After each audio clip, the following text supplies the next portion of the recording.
नमस्कार दोस्तों, कार्तिक मास की शुक्ल पक्ष की चतुर्दशी को वैकुंठ चतुर्दशी मनाई जाती है। यह दिन हिंदू धर्म के लिए एक पवित्र दिन माना जाता है, क्योंकि इस दिन भगवान विष्णु और भगवान शिव दोनों की पूजा की जाती है। यह दीपदान के महोत्सव के रूप में भी मनाया जाता है। दोस्तों, बसंत चतुर्दशी की पौराणिक कथा के अनुसार एक बार नारद मुनि पृथ्वी लोक से घूमकर वैकुंठ धाम पहुँचे। भगवान विष्णु उन्हें आदर पूर्वक बिठाते हैं और प्रसन्न होकर उनके आने का कारण पूछते हैं। तब नारद जी कहते हैं, हे प्रभु, आपने अपना नाम कृपानिधि रखा है।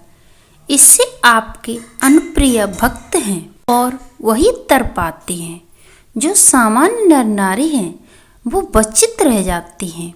इसलिए आप मुझे कोई ऐसा सरल मार्ग बताइए जिससे सामान्य भक्त भी आपकी भक्ति से मुक्ति कर सकें।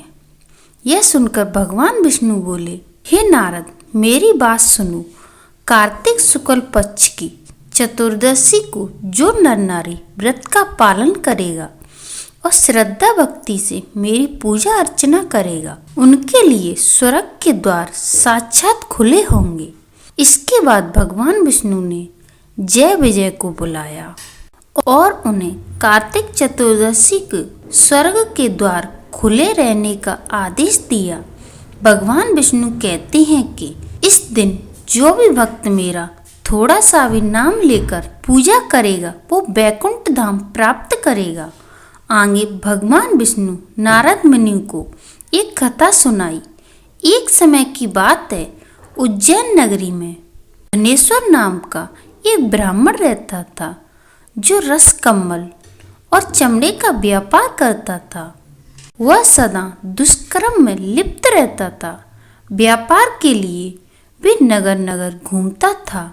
एक दिन व्यापार के सिलसिले में वो महिष्मती नगरी में पहुंचा, जहां नर्मदा नदी में स्नान के लिए हजारों श्रद्धालु आए हुए थे।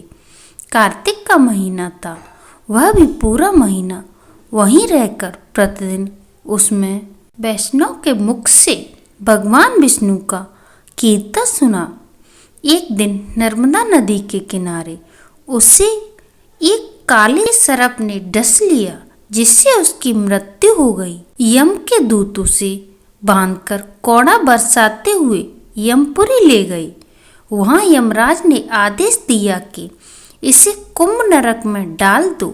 वहां पहुंचकर जैसे ही यम के दूतों ने उसे गर्म तेल की कढ़ाई में डाला तो वह शीतल जल हो गया। ये देखकर वो सभी आश्चर्यचकित हो गए। उन्होंने सारी घटना यमराज को बताई।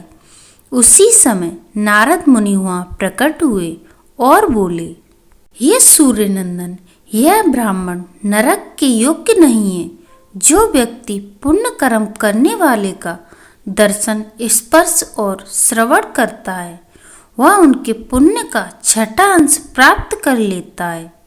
और यह तो पूरे एक माह तक भगवान श्री हरि विष्णु के कार्तिक मास का अनुष्ठान करने वाले असंख्य व्यक्तियों के बीच रहा है। इसने वैकुंठ चतुर्दशी के दिन नर्मदा नदी में स्नान किया है, इसलिए यह उनके पुण्य का भागी हो गया है। इसलिए अब यक्ष की योनि में रहेगा और विश्व का सिर्फ दर्शन मात्र करेगा। इसके बाद धनेश्वर को सभी नरकों के दर्शन कर यक्षलोक में भेज दिया गया। धनेश्वर को यक्षलोक का राजा बना दिया गया। इसके बाद कुबेर का अनुचर बनकर प्रसिद्ध हुआ।